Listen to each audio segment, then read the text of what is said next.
Magandang araw mga banateros. Ako po si Banat Bay. Naku po, mukhang makakalaya na si Pangulong Duterte. Palakpakan. Mukhang malapit na. Matunaw ang ICC. At makauwi na si Pangulong Duterte. Palakpakan. Yan ang ating pag-uusapan. Marami pa tayong pag-uusapan. Lalong-lalo na po yung malupit na impeachment. Ay nako, walang katapusang impeachment. Pasensya na mga kababayan kung naghihirap dyan. Pasensya na yung mga negosyante nahihirapan sa negosyo ngayon dahil busy pa po. Busy pa ang gobyerno na patalsikin si VP Sara Duterte. At sa mga kababayan naman natin na nangangailangan ng tulong, pagpasensyahan nyo na rin po. Bakit to? Dahil busy ho ang gobyerno natin. Yung mga walang mahinga ng tulong sa ospital, naku po, alam nyo kung bakit. Pinag-uusapan din ngayon sa Supreme Court yung paglipat ng pondo ng PhilHealth. Nako. At pagpasensyahan nyo na po, busy rin si Marcos kalalakwatsa sa Singapore.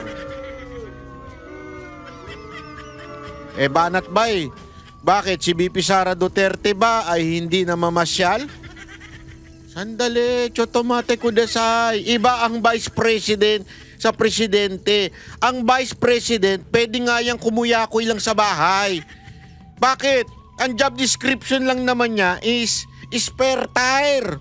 Wala namang ibang constitutional definition ang isang vice president kung hindi ang kumuyakoy at mag-antay mamatay ang presidente o maging incapable of doing his duty. Hindi natin wini-wish mamatay si Marcos sana. Pero hindi natin wini-wish yun. Sana Masama yun, wag natin i-wish yun. Masama yun. Hindi, kahit sobrang sama niyan, kahit sobrang demonyo na ni BBM, wag natin i-wish na mamatay siya sana. Dahil masama po yun, ha? Okay?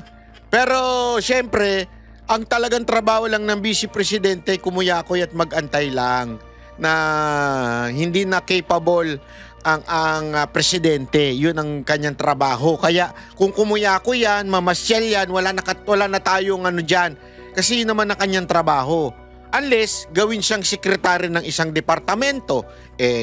Wala na rin. Dahil bakit to?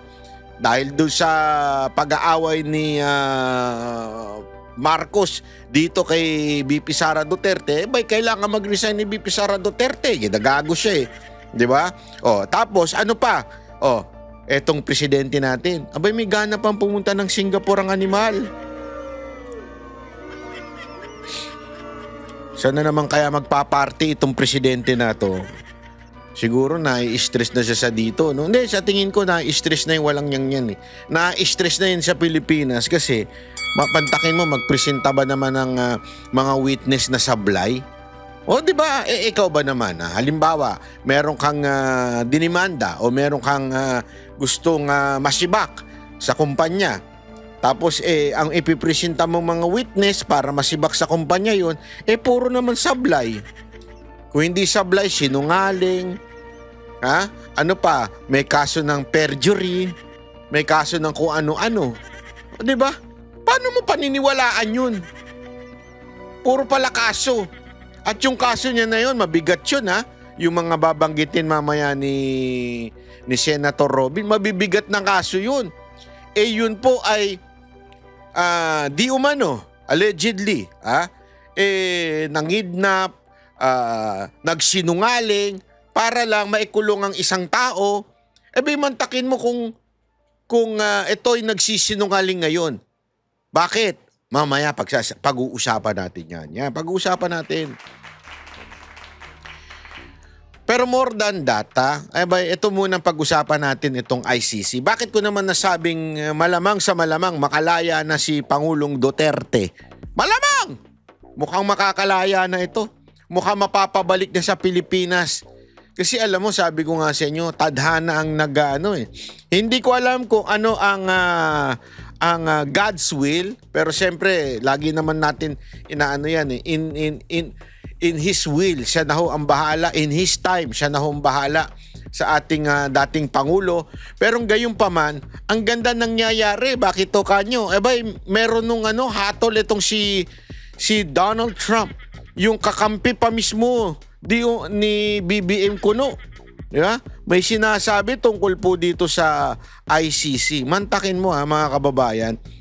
Hindi kumikilos ng kahit na ang mga Duterte para puwersahang mapauwi si Pangulong Duterte. Walang ginagawa at wala rin naman kasing magagawa.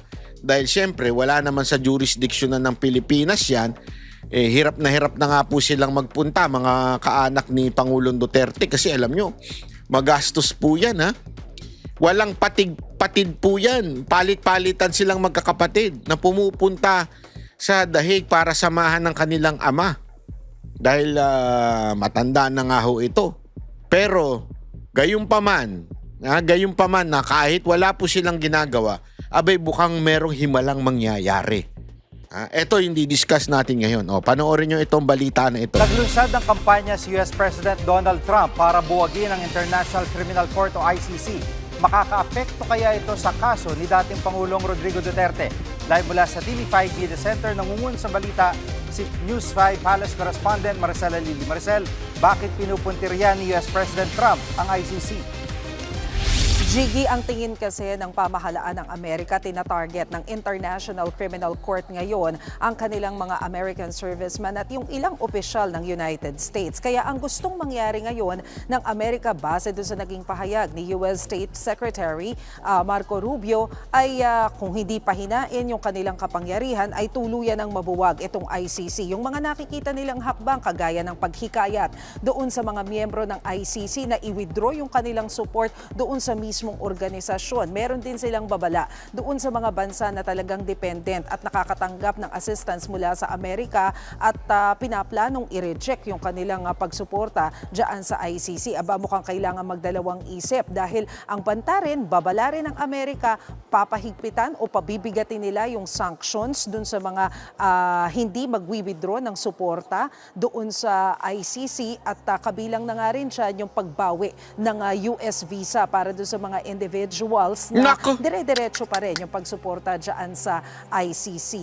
Matatandaan natin na tayo naman kasi matagal nang kumalas ang Pilipinas dyan sa Rome Statute under pa ng Administrasyong Duterte. Sana nga tanggalan nyo ng mga visa yung mga government official namin. Tanggalan nyo na US visa. Kawawa naman si si pangalan nito. Yung panot na rin, nakatulad ko. Si Gibo. 'Di ba? Kawawa naman si Gibo kasi si Gibo, alam nyo ba, ang tindi ng hatol sa kanya ng China? Ang tindi ng hatol sa kanya. Economic sanction, lahat na ng sanction ginawa ng China sa kanya, hindi na makakapunta sa kahit anong teritoryo ng China. Mapa Hong Kong, mapa Macau, mapa Taiwan. Alam mo mga kababayan, huwag nyo sasabihin, naku, wala namang plano yan kasi gusto niya mga Europa, UK, mga Amerika. Alam mo, hindi totoo. Alam mo, sa totoo lang. Ako po, hindi ko sa pinagyayabang ho yan, pero yan ang lagi kong pinag-iipunan at yan ang aking passion. Kung kayo, nag-iipon kayo para sa mga anak at asawa ninyo, ako po, wala pang anak at wala pa ring asawa. Kaya nag-iipon lang ako para sa sarili ko. Mamasyal. Oo, yun ang talaga pinag-iipunan ko Asawa o pasyal? Pasyal na lang. Anak o pasyal? Pasyal na lang. Hindi, totoo. Kaya tayo nakakapunta ng ibang lugar, hindi dahil sa may pera tayo kasi wala naman tayo pinaglalaanan.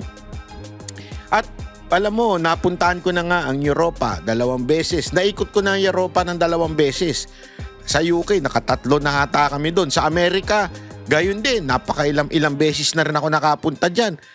At alam mo, wala nang binatbat talaga sila sa Asian countries like China, Taiwan, Macau, Hong Kong, even Japan, Thailand.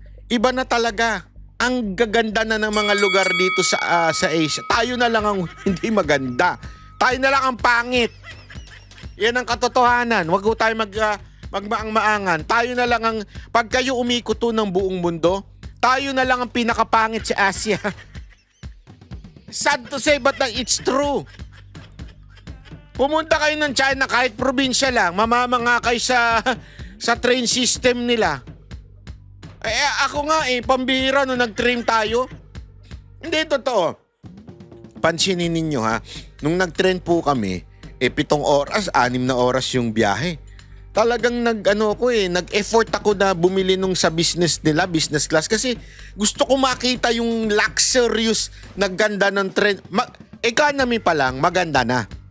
Yung economy ng train, parang premium economy sa aeroplano. Maluwag, malaki yung pero gusto ko maranasan yung business class. Alam mo, sa business class ng train, ako po, ang lupit to mga kababayan, napakaganda. Talagang masasabi mong, wow. And magre-relax ka lang dun, no? May USB, hihiga ka, pwede ka mahiga. Tapos ang takbo nyo, 300 km per hour. Tumatago sa bundok, tumatago sa tubig. Bumababa sa tubig, ang lupit. Kaya ka ba, magtataka ka talaga sa nangyayari sa Pilipinas, bakit tayo nagkaganito? But as we all know, ngayon dinidignig pa rin ang kaso ng dating Pangulo sa International Criminal Court. So pakinggan natin yung bahagi ng naging pahayag ni US Secretary of State Marco Rubio. Ayan. The ICC and its friends are waging a war against our country, not with bullets or missiles, but with statutes, compacts, and the force of so-called international law. This administration will not sit by as the ICC and its allies seek to threaten our people. Maricel, anong reaksyon ng Malacanang dito sa kampanyang ito ni President Trump? Jiggy, sinubukan natin kunan ng reaksyon ng Malacanang tungkol nga dito sa kampanya ng Amerika. Pero tumanggi sila na magbigay ng komento dahil ang paliwanag ni Palace Press Officer Claire Castro, hindi naman sakop ng ating gobyerno kung anuman ang polisiya ng United States. Jiggy. Kaka rin ang sagot niya, no? Ang tinatanong, reaction mo bilang isa sa mga bansang uto-uto sa ICC. Ang sagot niya,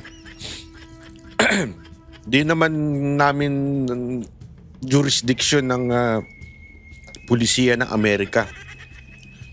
Bobo rin, no? Bobo rin, no? Bakit? Hindi naman yun ang tanong. Ang tanong, bilang isang bansang sumusunod pa rin sa ICC hanggang ngayon, pinadala ang dating Pangulo dahil sa warrant ng ICC. Pero anong sagot mo? Wala kaming pakialam sa pulisiya ng Amerika. Tanga, hindi yun ang tanong. Tayo sa mga kaalyadong bansa ng Amerika, ano ang magiging implikasyon nito sa Pilipinas at sa kaso ni dating Pangulong Duterte? Oo, Jiggy, kanina kinausap natin ang isang ICC accredited lawyer, si Attorney Joel Butuyan, at sinabi nga niya na nakakabahala itong ginawang pahayag ng Amerika laban sa ICC dahil kilala daw ang Amerika doon nga sa pagpapa-implement ng rule of law, international law, pero parang ngayon gusto nilang mawala na sa kanila yung titulo na yon dahil ang nakakahanay daw nila sa mga ganitong klase ng pahayag ay ang mga bansang Russia, North Korea at China. Pero ang sinabi ni attorney, mukhang sa ngayon wala naman siyang nakikita na anumang epekto nitong pahayag na ito doon sa kaso ni former President Rodrigo Duterte. Dahil ang tingin niya, kaya naman daw naglabas ng pahayag na ganito ang Amerika dahil doon sa paghabol ng ICC, doon sa krimen na nangyari sa Afghanistan kung saan alam natin na inukupa ng US yung ilang bahagi nila dyan at yung issue ng pag-atake ng Israel sa Palestine. So pagdating dito sa kaso ni former President Rodrigo Duterte, sabi nga baka nga daw mas maging advantageous pa sa Amerika kung sakaling maparusahan itong dating Pangulo dahil alam naman daw ng US na ang dating Pangulo ay pro-China. Pero ang tingin nila, hindi mangyayari yung pag-withdraw ng majority ng members ng ICC sa kabila ng panawagan ng US. Nasa 125 more or less yung members ng ICC. Sabi kasi nila malaki pa rin daw yung impluwensya ng Europe dito sa mga bansang ito at i-consider din yan. Siguro kung meron man daw mag-withdraw ng support, yun nga yun talagang totally ay dependent sa Amerika. Alam mo, Trump, kung ako sa'yo, sampulan mo kami. Sampulan mo yung mga government official namin na uto-uto sa ICC. Number 1 na, si Trillanes, sampulan mo yan. Kung may visa yan, tanggalan mo ng US visa. I-sanction mo. Hindi kasi, magsasalita ka dyan. Oh. Ito, listen to me, Donald Trump. Mr. President Trump, listen to what I'm going to say to you. You listen carefully. This is a something that I would respectfully give my opinion. If you are talking about being against this ICC and you're threatening that those who would support ICC will be sanctioned by the US government. Aba, what's the English of aba? Wait! Wait! You should start with us. Our government official does not only support ICC, but also like a puppy. Sa Tagalog, parang tuta. Tuta of ICC. We are a puppy, a dog under the leash of ICC. Our government is fucking stupid to the point we are no longer a member and yet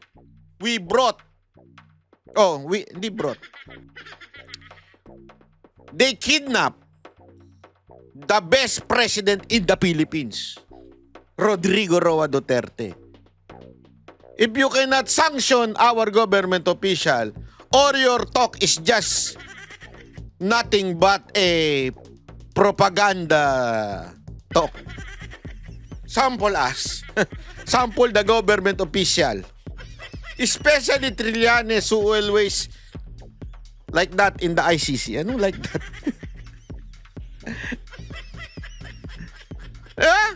Talay. Doon sa mga assistants. So far, ang nakikita nilang immediate effect niyan, sa ngayon daw kasi nasa 11 high-level officials ng ICC ang napatawa na ng sanctions ng Amerika.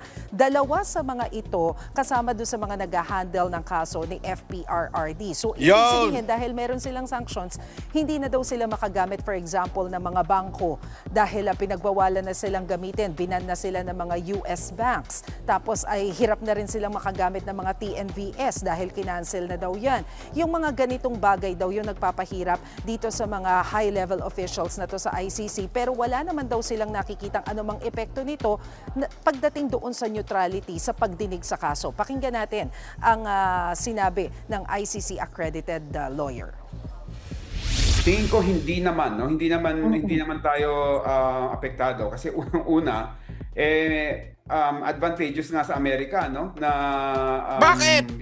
Si former President Rodrigo Duterte being prosecuted kasi kung makabalik yung mga Dutertes, mga pro-China yung mga yan, no? Wow! And ang US naman, tignan mo talagang nagpapadala. What the? Who the hell is this? That is the most stupid opinion I ever heard. Pantakin mo, pro-China daw. Alam mo, si Pangulong Duterte, friends to everyone, enemy to none. Ano sasabihin mo pro-China? Baliw. Hindi, totoo naman kabaliwan niya sinasabi mo na pro-China si Pangulong Duterte. Porket hindi siya tuta ng Amerika, pro-China na, ganun.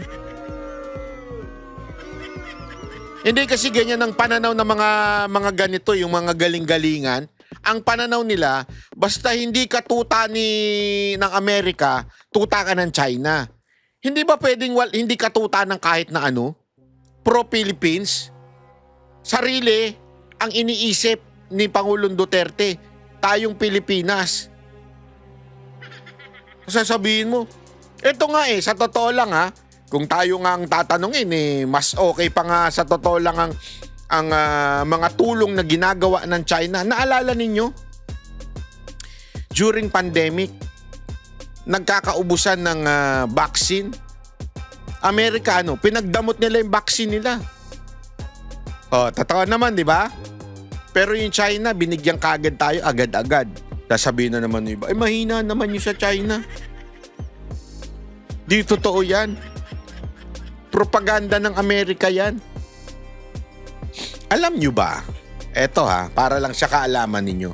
Diyan magaling ang Amerika sa propaganda. Alam nyo ba na kahit Japan minsan nila na, hindi ko sinasabing America as the government Americans, businessman sa Amerika. Dati nga siniraan nila yung Ajinomoto. Alam nyo ba yun?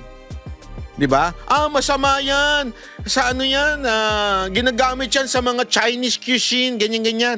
Sa mga Chinese food, nakakahilo yan. Pero Ajinomoto, Japan yun Pero alam nyo ba yung mismong laman yung Ajinomoto? Hindi naman yun chemical. Yun po mismo ay plant. Galing sa plant yun. Tapos yung asin. Alam mo, ginawa lang nilang masama yun noon time na yun kasi natatalo yung mga American food noon. I-google ninyo history niyan. Tingnan ninyo. It's all about propaganda. So, ano ibig ko lamang sabihin? Ganyan kasi yung propaganda ng Amerika Na pag ikaw hindi sunod-sunuran sa amin, pag hindi ka uto-uto sa amin, ikaw ay pro-China na. Hindi ganun yun. Ito naman si Sir, ganun din ang utak. Pusta ko sa inyo, puro gamit yan Chinese na produkto. Can you just imagine? Di ba, pati nga yung mismong Tesla, yung mga baterya nun sa China naman din galing. Apple, sa China rin. Pero pinalalabas nilang masama ang Chinese. Hindi ako pro-China baka sabihin ng iba, porket nagpunta ako sa China. Hindi. Ako, sa totoo lang, hindi ko, mas enjoy ko pa rin ng Japan Ito, to be honest kasi yung China, maganda siya for yung mga, pakita mo, mga high-techs, ganyan. Pero pagdating pa rin sa, kung ako papipiliin mo, hindi. Babalik ako sa Japan pa rin. Japan pa rin talaga. Babalik ba ako sa China? Siguro sa Hong Kong. Maybe sa Macau, pag gusto kong makakita ng malalaking building na malalaking hotel. Pero not literally pupunta doon. Kung makikipagnegosyo ko, pupunta akong China. Kasi doon talagang yung mga negosyo doon magandang dalhin dito. Pero kung mamamasyal ako, punta akong Japan, punta akong Thailand, punta akong Vietnam. Yun ang pupuntahan ko. Ano ibig ko lamang pong sabihin mga kababayan? Simpleng-simple. Etong mga palabas nito, mga ganito. Etong mga taong to, yan. Mga propagandista yan. Talagang pinaano nila sa na America is number 1. China, tayo ay dating si Pangulong Duterte ay pro-China. Kalokohan. Kailangan ng mga sundalo dito sa ating bansa para kontrahin yung ginagawa ng China to really expand its influence and its territorial claim within Asia, no? So tingin ko hindi nila masyadong pag-iinitan 'yan. May payag bang kampo ni na dating Pangulong Duterte sa usaping ito, Maricel? Yes, Chigi. Ang tinanong natin tungkol dyan ay si dating Presidential Legal Counsel Salvador Panelo. Natatandaan ko kasi si Attorney Sal, yung isa dun sa mga unang nagpakita sa atin ng papel during their time na kumakalas na tayo doon sa Rome Statute. So kabisado niya itong usapin na ito. Ang sabi ni Attorney Sal Panelo doon sa kanya naging pahayag, hindi na siya nagulat dito sa naging hakbang ng Amerika at napapanahon na rin daw talaga para matuldukan na itong ginagawang pambubuli ng ICC sa iba't ibang bansa. Isa raw doon sa nakikitang pruweba na nangihimasok talaga ang ICC doon sa mga sovereignty ng iba't ibang bansa ay nung illegal daw nilang inaresto si dating Pangulong Rodrigo Duterte sa tulong daw ng Administrasyong Marcos habang nandito sa Pilipinas. Kaya tama lang daw na matapos na ito daw panghihimasok ng ICC sa soberanya ng ibang bansa. Jiggy. Sa ibang usapin, ano nang nangyari sa state visit ni Pangulong Bongbong Marcos sa Singapore? Well, Jiggy, inaasahan natin na malamang nakalipad na si Pangulong Bongbong Marcos ngayong hapon kasi yung initial information na natanggap natin, mga bandang alas 5 siya tutulak papunta dyan sa Singapore para sa isang working visit. Nakatakda siyang magkaroon ng courtesy call sa Prime Minister ng Singapore para magpag-usapan yung iba't ibang issue tungkol dun sa cooperation between the Philippines and Singapore. Kabilang na nga dyan yung trade and investment kasama ng Pangulong Marcos dyan ang First Lady para humarap din doon sa iba't ibang mga leaders ng Singapore. Nakatakda rin nilang kausapin. Nako, kalokohan niya. Maglalakwatsa lang yan. Harap-harap, wala naman nagagawa yan. Sa daming state visit, may nangyari bang pag-asenso? Wala! May na-build ba na mga infrastructure dahil sa pag-visit niya sa ibang bansa? Wala! Ano lang nangyari? Yun, nakapamasyal lang si Auntie Claire. Siguro yun ang reward. Reward kay Auntie Claire sa pambabash niya sa mga Duterte. Alika, sama ka sa biyahe namin, libre. Yan ang junket. Wala namang silbi sa inyo yan eh. Bakit ko sinabing junket? Alam mo kung bakit? Yung bang binitbit lang pero wala namang silbi. Kasi dapat ang silbi niyan, may pamalita mo yung mga magagandang nangyayari sa ginagawa ng presidente. Kaya ka nga di ba ikaw ay press officer para ibabalita. Wala naman siyang binabalita eh. Puro katarantaduhan ng binabalita niya, puro pambabas lang sa mga Duterte. Oh, puro katarantaduhan yan. Mantakin mo pati yung hingal ni Pia Cayetano, pinapansin niya. Anong klaseng tagapagbalita ng Office of the President yan? Pero mga kababayan, ako ayoko ma-fire yan si Auntie Claire. Dahil dyan kay Auntie Claire talagang bumagsak ng mabilisan si Marcos eh. Kaya nag-negative ng todo-todo yan si Marcos dahil dyan kay Auntie Claire. Kaya wag natin tatanggalin yan, ha? O kaya, good job ka dyan. Hindi ko nga alam, baka naman baka kaibigan to ni VP Sara Duterte. Hindi lang sinasabi sa atin eh. Sa tingin ko, ha? Kasi mantakin mo, ha? Mula nung pumasok siya sa Malacanang, mula pumasok sa Office of the President, dumadaus-dus ang presidente. Si VP Sara Duterte umaangat. So, sino kaya ang kaibigan niya? Hindi, dalawa lang yan. Mamili kayo. Malamang, siya ay Trojan horse. Siya ay itinanim ni VP Sara Duterte para tumaas si VP Sara Duterte, dumaos do si Marcos. O sadyang bobo at tanga lang talaga yan. Kasi hindi niya nagagawa yung kanyang trabaho ng mahusay. Mukha lang siyang palingkerang nasa Malacanang.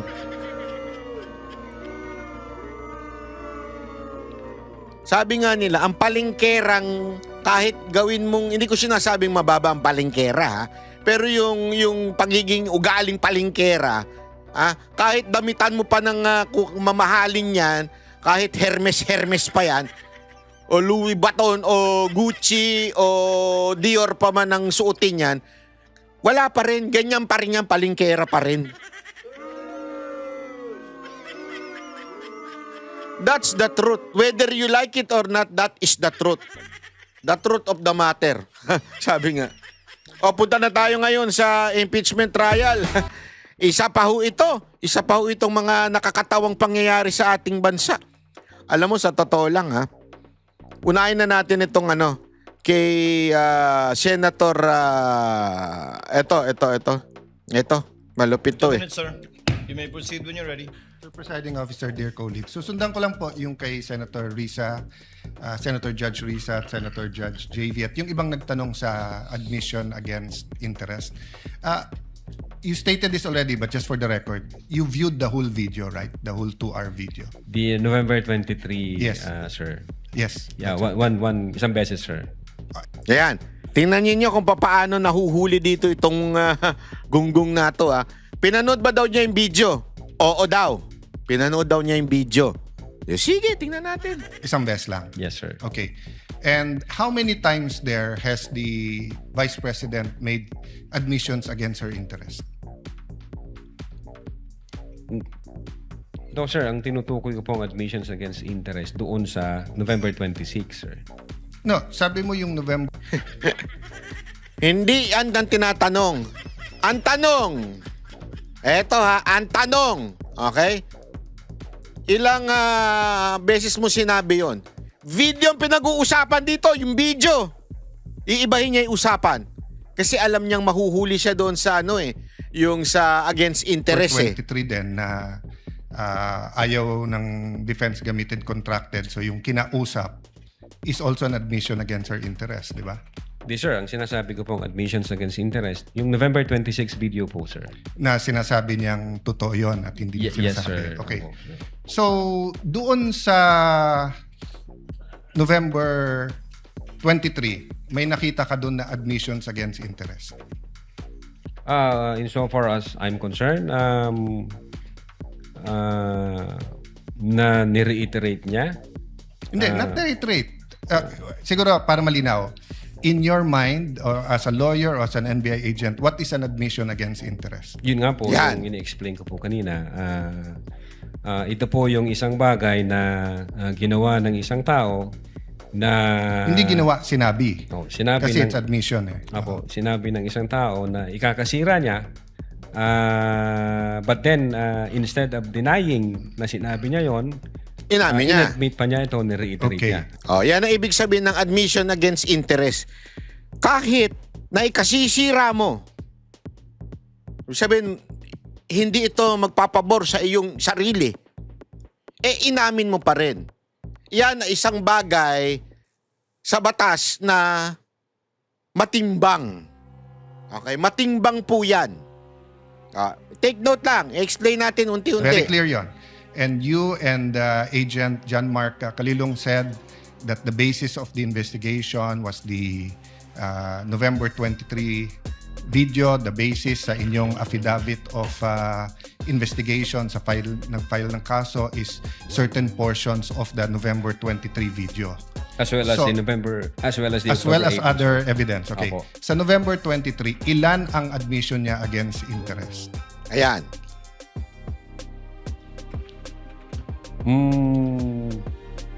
Ang Alam mo kung bakit matagal siyang nag-iisip? Bakit di siya makasagot? Kasi alam mo nagsisinungaling ito eh. Abogado siya. So alam niya na tinatansya muna niya kung matatrap ba siya doon sa mga tanong ni Cayetano. Kaya ang tagal niya munang sumagot eh. Tinitimbang niya, sandali, matatrap ba ako pag sinagot ko yan? ang sinasabi ko pong admission against interest, This yung is a new November question. 26. This is a new question. Ayun no, pinagpipilitan niya. Ayaw niya sagutin ng diretsyo. Pahilig siyang ganyan eh. Kung ano-ano yung sinasagot niya, ayaw niya sagutin ng diretsyo. If you evaluated well the November 23 video, is there any circumstance in that video that you believe that the Vice President made admissions against her interest? Plain ho yung utterance niya doon, Your Honor.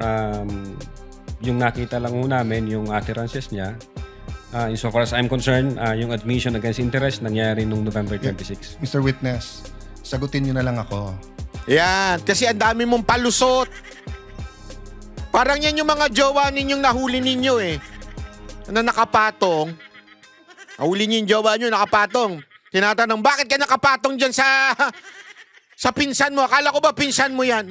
Hindi, ano lang talaga. Kasi itong pinsan ko, masakit ang katawan, minamasahe ko. At alam mo kasi nag-basketball ako kanina. Ang sagot, ang gulo-gulo eh. Pinsan mo ba yan? Hindi, alam mo kasi masakit yung katawan ko kaya minamasahe ko lang siya. Akala ko ba pinsan mo? Pinsan mo ba yan?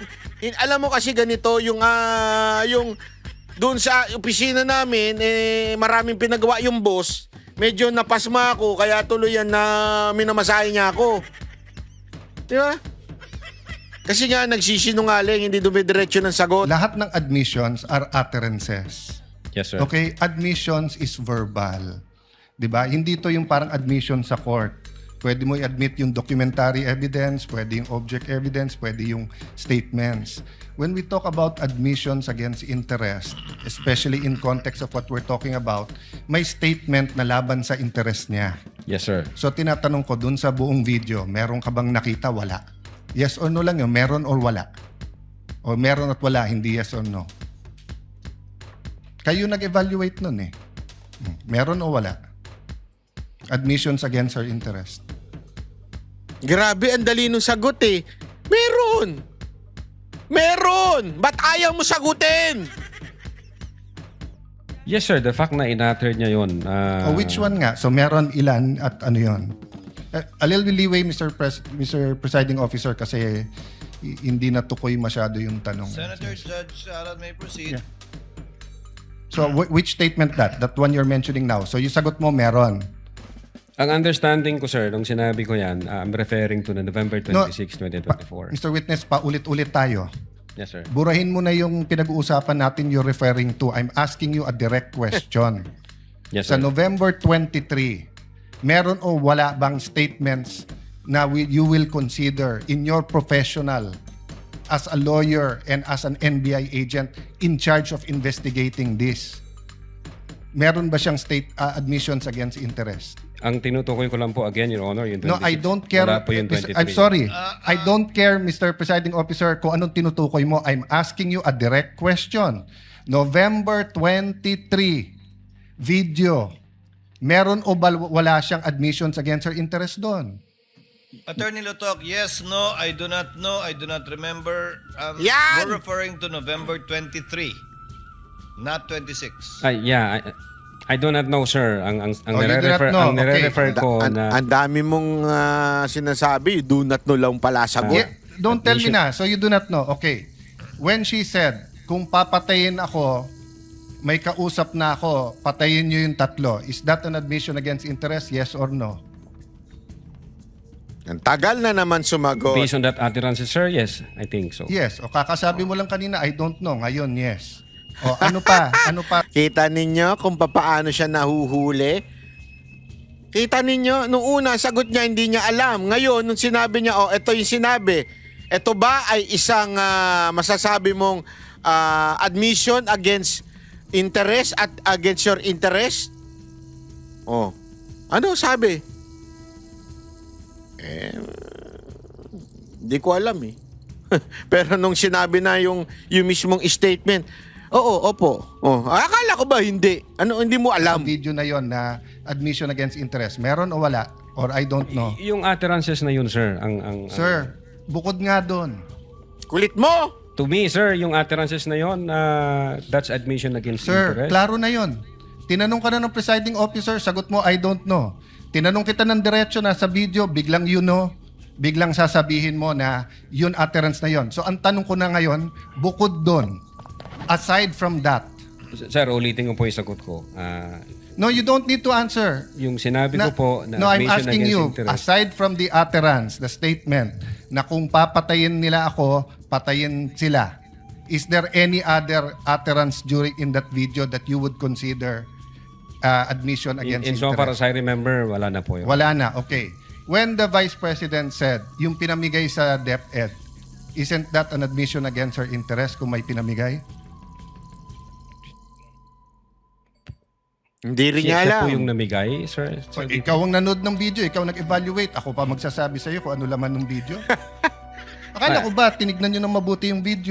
Huli ka ngayon. Akala ko ba Inimbestigahan nyo talaga. O, ngayon, naghanap si Cayetano ng topic tungkol sa video. Hindi niya masagot. Boy, kaya ka nakakasuhan, boy eh. Bakit hindi mo alam yung laman ng video? DSW, ano yun?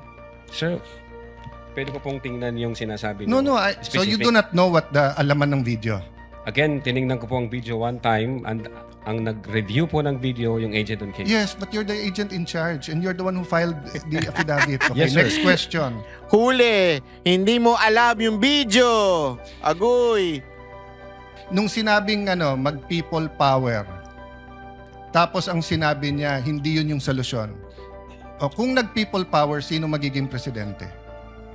Kung nag-people power at mawawala ang Pangulong Marcos, sino magiging presidente? Siya, sir. O, so hindi ba admission against her interest din? Siguro sa interest niya, maging presidente. Pero ang sinabi niya, what? I think so, sir. Okay. So I mentioned 3. So my next question. When you have an admission against interest, do you take the whole admission or you can cut it Yan. up into parts? Nagigets ninyo? Ano punta ni Cayetano dito? Yung admission against interest, 3 yung binanggit niya. Yung sa DepEd, yung sa tungkol sa threat, yung sa threat, 'di ba?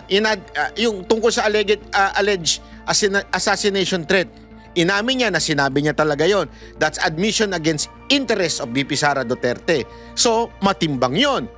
Yun lang yung tiningnan nila. Pero yung sa DepEd, hindi nila tiningnan. Yung sa inciting to sedition na people power, hindi rin nila tinignan. Eh, di ba admission din yun? Sabi nga ni Cayetano, admission din yan dahil siya ang makikinabang kung sakasakaling siya po ay mapatalsik si Marcos. Pero bakit hindi tiningnan yung sinabi ni VP Sara Duterte na I'm against any people power? Ilang beses siya sinasabi ni VP Sara Duterte. Again, Your Honor, yung If my admission against interest is 1 sentence or 1 paragraph or 3 sentences, can you take 1 sentence and say yun lang yung admission and the 2 other sentences are not? Can you divide I it think up? it should be the whole, sir. The whole sentence. So the whole the whole. sentence niya, nung sinabi niyang kung papatayin ako, is pinagbibintangan niya yung 3 na papatayin siya. So if you say it's an admission against interest and you believe it, you also have to believe na papatayin siya nung 3. The Yon. same thing, if you're going to say na namudmud siya sa DepEd, ang sinabi niya galing sa First Lady yung pera. So you're also going to have to believe that. So if you're going to believe her, na yung ibang sinabi is Kasi ang punto dito, kung naniniwala ka doon sa sinabi ni VP Sara Duterte na pag ako namatay, may inutusan na ako na patayin si Marcos, si Lisa at saka si Romualdez. Kung naniniwala ka doon, eh di sana naniwala ka din doon sa sinabi ko about DepEd at doon sa people power na ayoko. Eh bakit pinipili mo lang pinipaniwalaan mo? At doon sa mismong threat, eh meron ding admission doon. Ano? Napapatayin ako, may planong patayin ako ng gobyernong ito. Bakit hindi mo pinaniwalaan yun? Ang pinaniwalaan mo lang ay yung pag ako napatay, meron akong inutusan na. Nagigets ninyo? Isa lang yung, sa madaling salita, nagninikpik itong NBI, ito lang. Ito lang yung makakasira kay VP Sara Duterte. So yan lang yung pipiliin namin. Yun yung punto ni Cayetano dito. issues. Eh ngayon, sinabi nga niya, hindi solusyon ng people power. So as the evaluator, bakit hindi consistent yung evaluation niyo nung video? No, I think yung insofar as people power is concerned, I think sinabi niya yata na yes ma'am, natutuwa ako dun sa ginagawa niyo. Hindi. Ay, iba yon. But Natutuwa siya doon sa mga pagbablog at pagbibigay ng kanilang opinion. Pero hindi niya sinabing natutuwa siya na magkaroon ng people power o revolusyon. If you know the Duterte, they don't like it.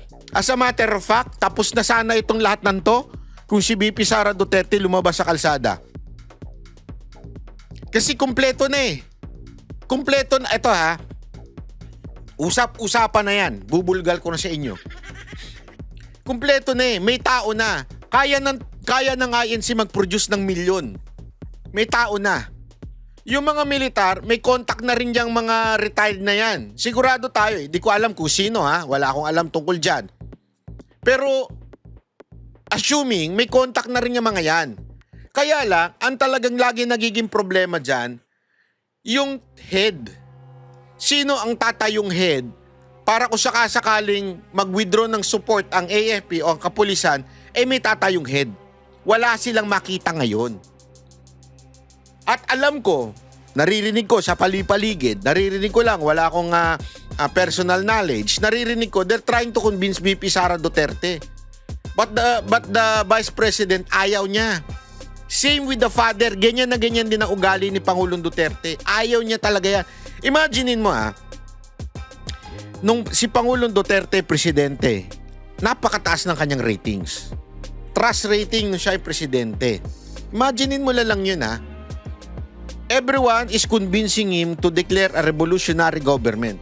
Remove the Camara, remove the Senate, and revolutionary government. Ginawa yan sa ibang bansa. Sa Africa, ginawa ng isang general yan. Gumanda yung lugar nila. Yan ang pinipilit noon ng mga kaalyado ni Pangulong Duterte. At ayaw ni Pangulong Duterte. He has the power to do it. He is the president at that time. Pinakamataas ang kanyang approval rating, pero hindi niya ginawa. Bakit? Hindi ganyan si Pangulong Duterte. Hindi ganyan ang mga Duterte na sakim sa kapangyarihan. Hindi. Marami nagkukumbinsi sa mga Duterte na tumayo na, pero ayaw nila. Bakit? Kasi sila ang makikinabang. Ayaw nila ng ganun. Let it be. Tapusin yung 2028, yun ang gusto nila. Ito na nga, kaya yan nga tayo nagkakaganito dahil sa yan ang gusto ni VP Sara Duterte. Sa totoo lang, sandaling-sandali lang to Pag tumayo lang, mag-declare lang si VP Sara Duterte, buong Mindanao susunod sa kanya di ba? Yung totoo. Pwede ko pong ulitin. Let the record speak for itself. It's on Yes, Your page 26. Same paragraph nung sinabi niyang papatayan, no? But having said that, last question, no? Bakit sa cybercrime ni-refer? Ba't hindi sa anti-terrorism or sinabi mo meron Yan. group? Bakit sa Ganda yan. cybercrime? Your Honor, my cyber aspect po kasi yung violation. Okay. What are the aspects of the alleged threat? One is the cybercrime grave threat. The other one is a possible assassination threat, right? No, Your Honor. Yung sinasabi kong my cyber aspect, the utterances was made through Cyber. by- And the utterance, in accordance with you, constitute grave threat. Yes, sir. But if she meant it, and if it is true, and if it is accurate, it's also an assassination plot, isn't it? Kung totoo yung utterance niya na Ganda ng punto ni Cayetano dito. papapatay kita, may kausap na ako, hindi ba assassination plot yun? Maybe, sir, yes. No, hindi maybe. NBI kayo nag-aano May nagsabi Anong maybe? Kaya nyo nga pinapa-impeach si VP Sara Duterte because you believe that there is a grave threat against the president. Kasi sabi mo, baby. Alam mo kung bakit? Tuloy sa natin. presidente, papatayin kita. How much plain can that be as an assassination plot? That's why, sir, may validation process. That's sir. why may validation. Kaya yung tanong ko, ano ba mas mabigat? Yung assassination plot o yung cyber aspect? Yon. No, Your Honor. No, diretso ang tanong. Hindi no. Anong mas mabigat? It's a direct question. If you were NBI director now or whatever, you were PNP chief, dalawang iniimbestigahan mo, yung cyber aspect na pwedeng cyber libel, pwedeng grave threat, at yung assassination plot, ano mas mabigat sa dalawa? Ano yung prioritize mo? Your Honor, yung cyber aspect, based on the law, mag-a-add siya ng 1 degree higher doon sa... Anong pinagsasabi mo dyan? Ang tinatanong, which will you prioritize? Kasi ganito yan. Explain ko na sa inyo kung ano yung punto ni Cayetano dito. Explain ko na sa inyo. Ang punto niya dito, kaya nyo ini-impeach si VP Sara Duterte because sinasabi nyo that there is a grave threat made by VP Sara Duterte against the President. Sabihin, naniniwala kayo that there is a threat made by the Vice President. If naniniwala kayo that there is a threat against the President made by Vice President, Di ba dapat ang priority nyo is to protect the president? At ang priority nyo dapat ay hindi yung kung ano yung sinabi. Dapat ang priority nyo kung ano yung gagawin para maitupad yung sinabi. Pero bakit pumatak yung kaso sa cybercrime? Alam nyo kung bakit? Because they know na hindi naman mangyayari yung threat na yon. Alam nilang hindi kaya ni VP Sara Duterte na patayin at hindi naman papatayin ni VP Sara Duterte si Marcos. Dahil ang linaw doon, pag ako namatay, saka patayin. May condition. So aantayin mo muna na mapatay bago mo makita na papatayin talaga si Marcos. So ibig sabihin, you believe na it is conditional. Second, you believe na hindi naman talaga serious yung threat. Anong pinaniwalaan mo? Yung priority nila, cybercrime. Ano yun? Yung utterances. Ang priority kasi nila, i-impeach si VP Sara Duterte. It's not to secure the president. Because they know it's impossible for VP Sara Duterte to do it. Because she has to die first. Second, wala naman siyang kakayanang patay ng presidente. Sa dami ng bantay ng presidente. Yung bantay nga ni Vice President, kakampi pa ng presidente. So napaka-imposible. Pero again, because ang motive lang nila ay ma-impeach si VP Sara Duterte, kaya ipinasa sa cybercrime. Hindi talaga doon sa issue ng threat. Yun ang punto ni Cayetano. So, magdidebate tayo kung anong higher. Papabayaan mong mapatay ang presidente. Kindly wind up, Senator Yes, Judge. I'm winding up. The point I want to make, Mr. President, is whether I was the PSC, the Executive Secretary, NBI, or an ordinary citizen, my first concern is wag mapatay ang presidente. Yon. But instead of the NBI director taking it upon himself, giving it to the anti-terrorist or to the intelligence, sa cybercrime binigay. Your Bakit? Honor, again, uulitin ko, yung utterances was made through information and So, communication technology. Kaya may I hope if jurisdiction any on one of my cybercrime colleagues here division. become president, magbago yung attitude ng NBI. Mas importante pala cyber kaso sa buhay ng presidente. Tama. Not necessarily, Thank you, Your Mr. Honor. President. Thank you. Thank you, Your Honor. Pahiya ka, no? Yun yung ano doon. Ito. Tingnan nyo naman, ha. Ito rin si napakagaling din ito ni Senador Robin Padilla. Napakaganda nung wait, Chutamate. Saan na yan?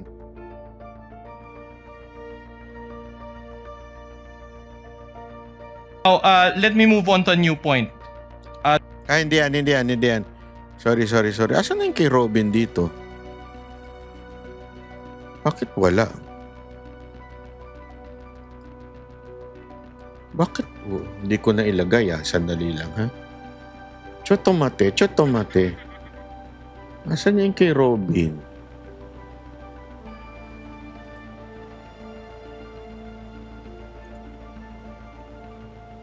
Laka?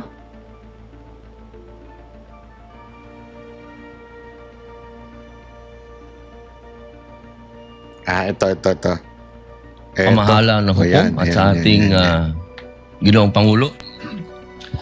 Maaari po ba makapagtanong sa ating mahal na saksi? Opo, Your Yung- Honor. Mari po. Sige, Ang una ko banatan pong mo. katanungan sana ay taga saan po kayo na Taga lugar, asa na ka? probinsya? Tacloban, sir. Tacloban. Yun. Tacloban City, Opo. sir. Kayo Taga Tacloban. Alam na this. Tacloban. Sino ba ang taga Tacloban? Your guess is good as mine. po ngayon ay Regional Director ng NBI sa BARM. Yes, sir. Opo. Yun po ba ay isang promosyon para sa inyo na madala sa BARM? Dahil totoo po ba na kayo ang tinatawag na Golden Boy ngayon sa NBI? Ako, Golden Boy. I cannot comment on that po, Your Honor. Kasi po ang Nasa BARM po ako. Wala ho ako ngayon sa Opo. main office, sir. promotion po ba yon? Yung napunta kayo sa BARM? Balita ko po kasi ilang beses na kayo na-promote sa NBI. 12 years na po kayo, no? Sa NBI. Yes, sir. Opo. Ilang beses na po kayo na-promote? Since na pumasok ko ako sa NBI, Opo. sir. From investigation 1, 2, 3 noong 2015, 2016. Well, nung mula ako na pumasok ako sa academy, from investigation 1 hanggang ngayon sa regional director, sir. Ilang beses po yun? Sa isang taon po, ha? Sa isang taon? Anong taon po, sir, ang tinutukoy nyo? Bago po kayo napunta sa BARM. Bago ho ako napunta sa BARM, regional director po ako ng Mimaropa. Mimaropa. Region 4B, sir. Opo. Kayo po ba ang pumili sa BARM? Na Hindi kayo po, sir. mapunta to? In the ex-agency of service, doon po kami nilalagay kung ano ang tingin ng direktor na makakatulong kami sa bureau. Bakit po kaya naisip ng direktor na sa BARM po kayo? Kayo po ba ay may kaalaman sa Islam? Hindi ko po alam kung ano ang naging basis ng direktor, pero Kayo po mismo. Kayo po mismo.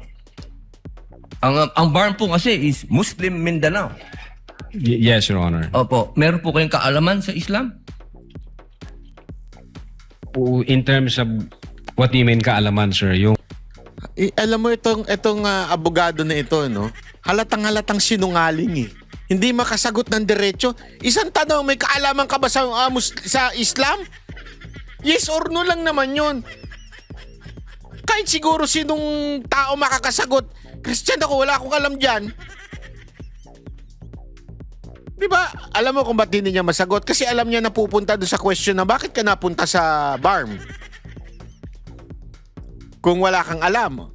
Ayaw niya pang aminin wala siyang alam eh. Sa religion po ng Islam kasi Muslim Mindanao. So, ibig sabihin, kahit basic po siguro ng Islam, no? Yes, sir. Kahit naman ho sino pwedeng i-assign kahit Hindi yun ang saang tanong. regional office dito sa Pilipinas. Alam mo, mababait itong mga senador na ito, no? Pero pag ako naging senador, bastusin ko talaga yung mga ganyan. Babastusin ko talaga. Hindi totoo eh. Sorry ha. Pasensya na. Alam ko mabait to si Robin eh. Tsaka yung si Cayetano. Pero ako dyan, hindi yan ang tanong. Ba't yan ang sinasagot mo? Sagutin mo yung tanong.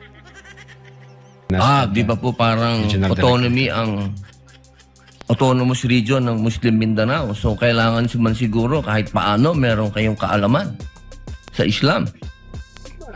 Konti siguro, sir. Ano po yung konti na yan? Well, isa po akong Kristiyano at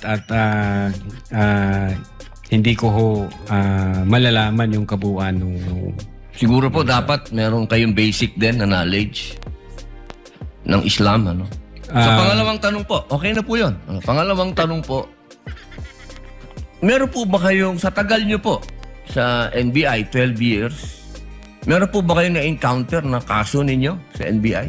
Kayo Ako, po mismo yan na. na-filean ng kaso? Ayan Your na. Honor, normal ho sa mga Naks. NBI agents na makakasuhan. Ayan na naman siya.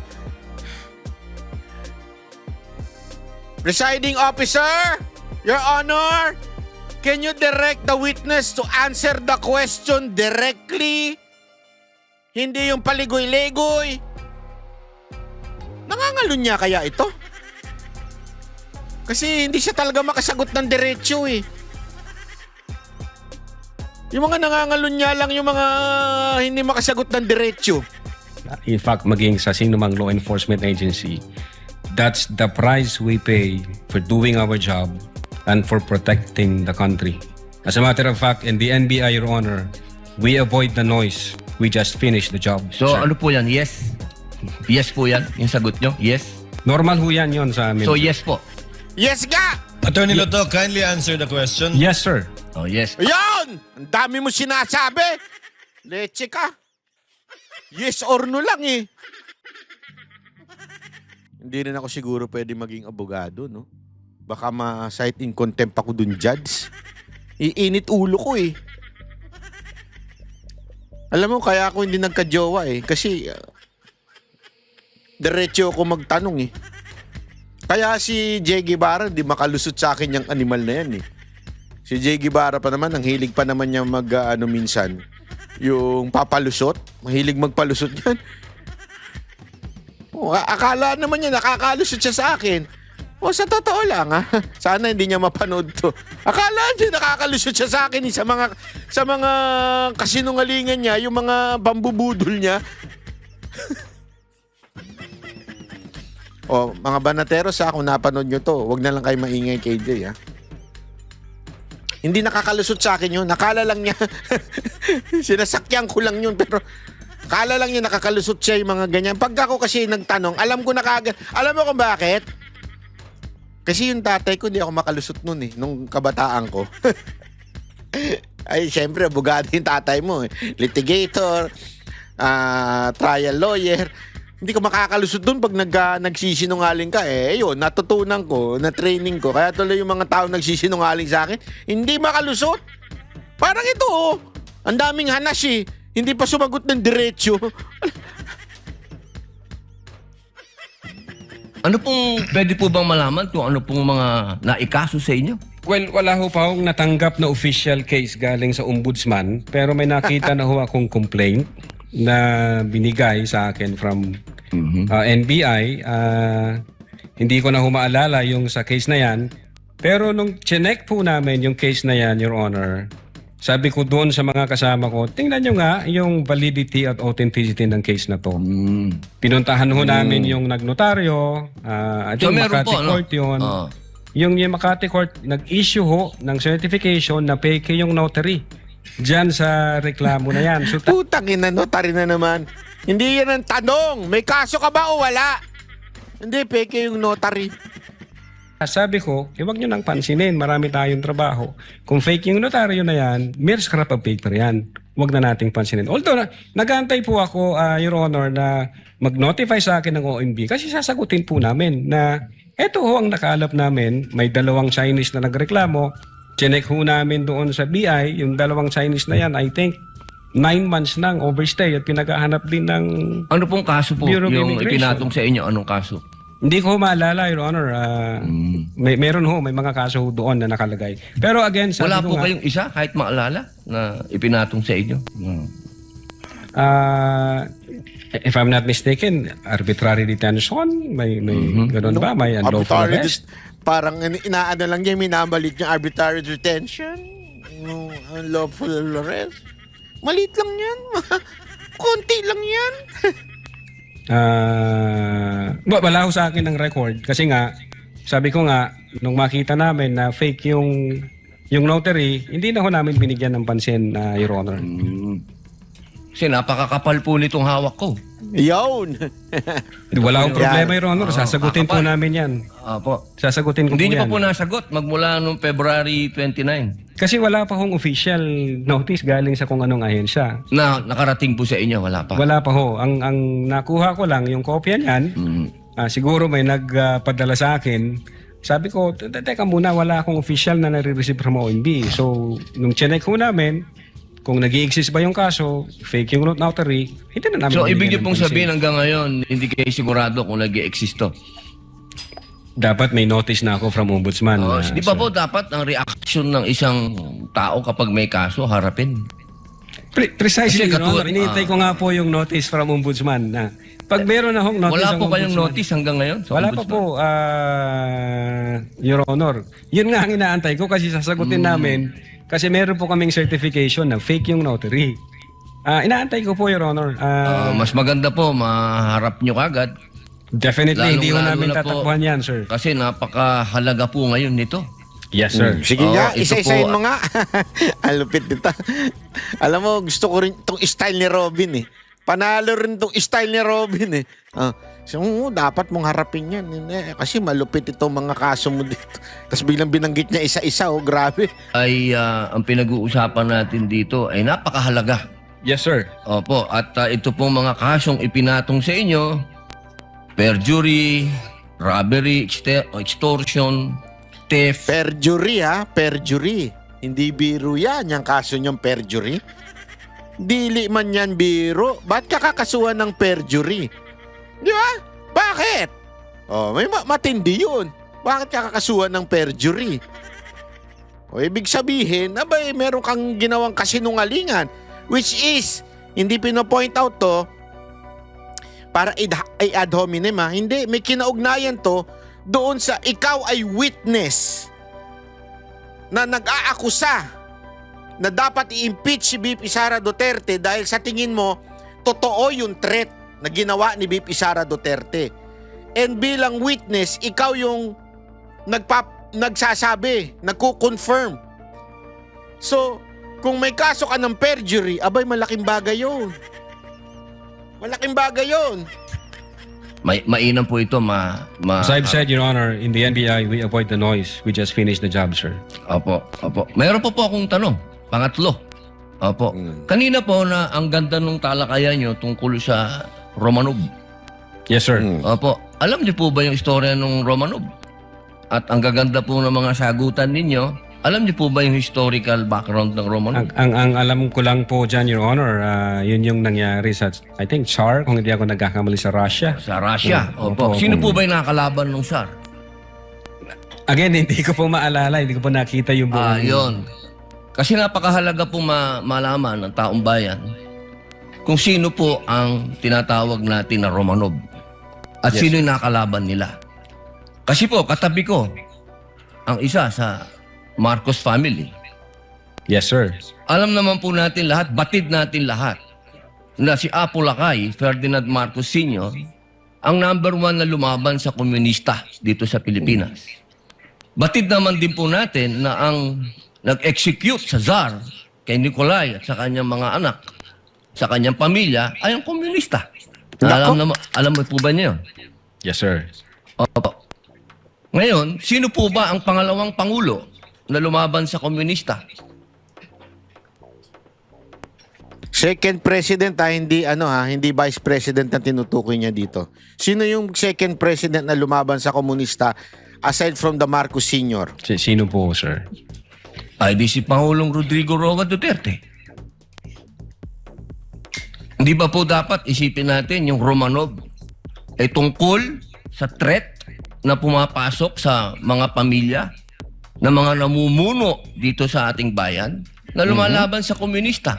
Komunista po ako Gusto ko lamang pong alamin ninyo. Yes, sir.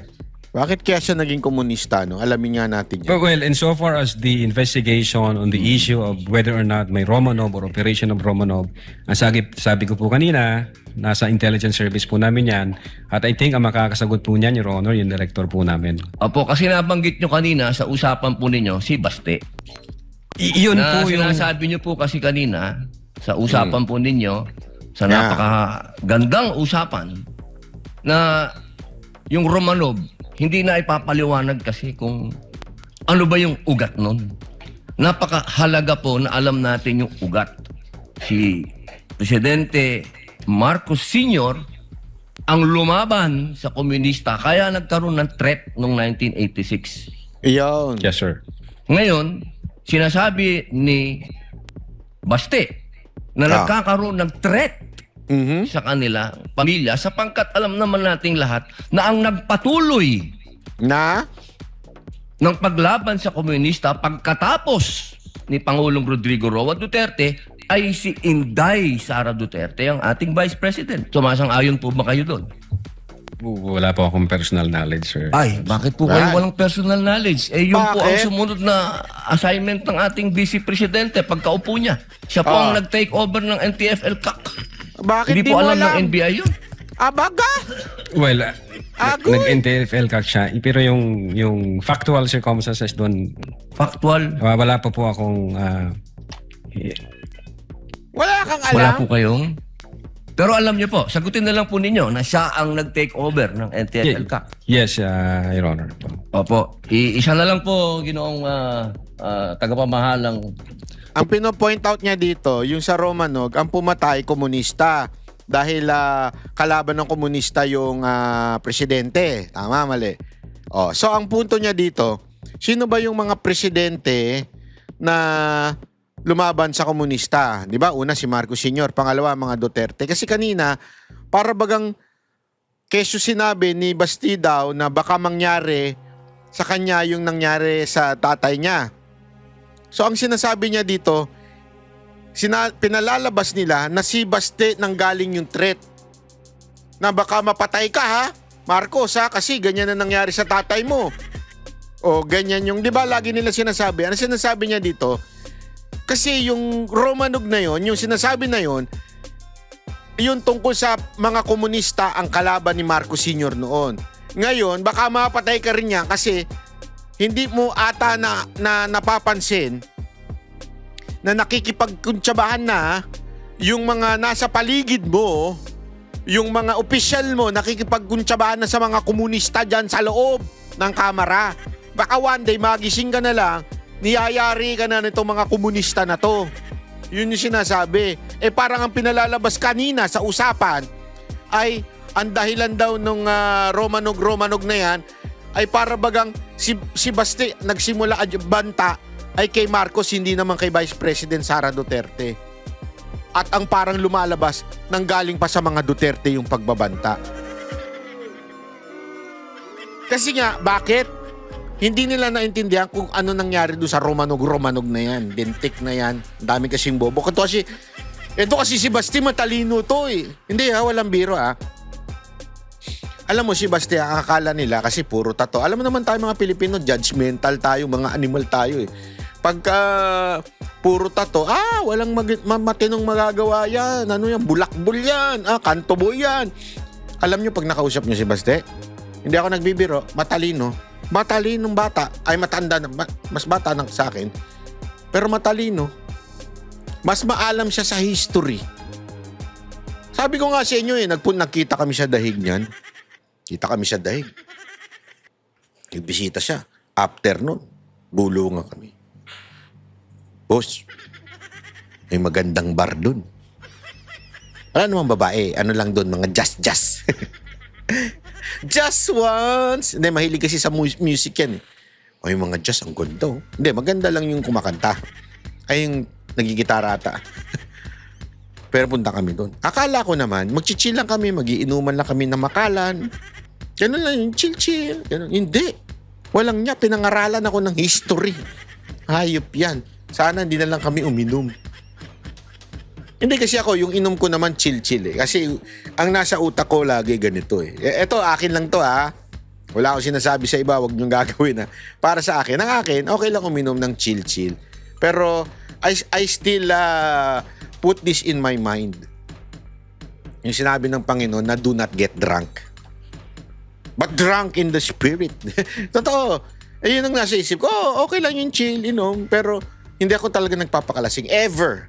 Hindi nyo ako makikita ng lasing. As in, antok, oo. Lasing, hindi. Pero alam mo yun, so sabi ko, sige, chill lang tayo. Di, isang malupit na makalan dyan. Sarap! 18 years old. 18 years yung makalan. Sabihin, masarap, di ba? Smooth, ika nga. Umiinom na kami. Aba, si Basti nagkikwento ng tungkol sa history. Hayop yan.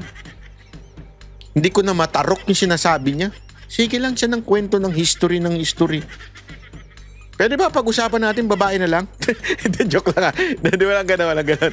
Kung sino man yung asawa niya, jowa niya, hindi ko alam. Wala kaming ganung usapan.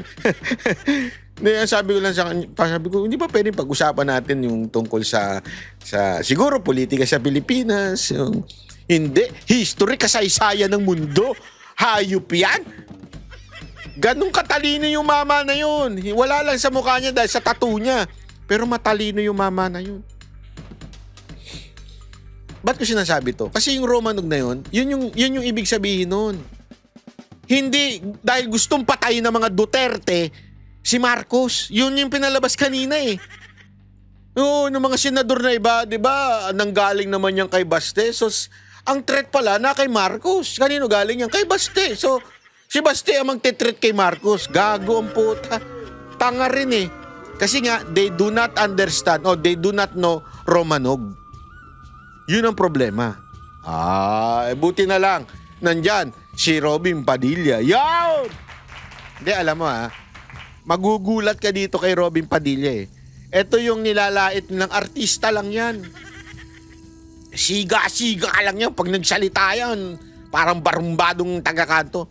Pero alam mo, for this past few days, this fifth day of impeachment, siya ang may sense. Aside from Cayetano, siya ang may sense ka, Siyempre, yung mga minority na kasama ni Cayetano, lahat may sense. Yung mga nasa majority, ewan ko. Sana, wag na sila magtanong, sabihin na lang nila, hindi, guilty si BP Sara, tapos na usapan. Hindi, ganun eh. Pero ito ito pinapaliwanag talaga.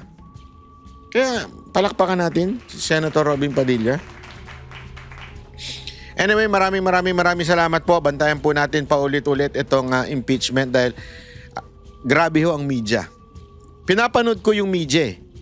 Pagkapanood mo talaga ng media, walang mabuting ginagawa, walang mabuting sinasabi. Wala talaga eh. Talagang bias.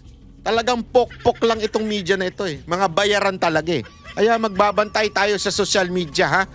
Pag yung mga katiwala natin talaga, yan ang ating bantayan. Mag-subscribe at i-share. Huwag lang tayo manood ha. Huwag kayong selfish. Sabi nga, huwag mong i-gatekeep. I-share mo yan. Pag may maganda kang nalaman, natagpuan, i-share mo yan. Huwag mong i-gatekeep. Okay? Maraming salamat po. God bless everyone. Makita-kita ulit tayo sa susunod na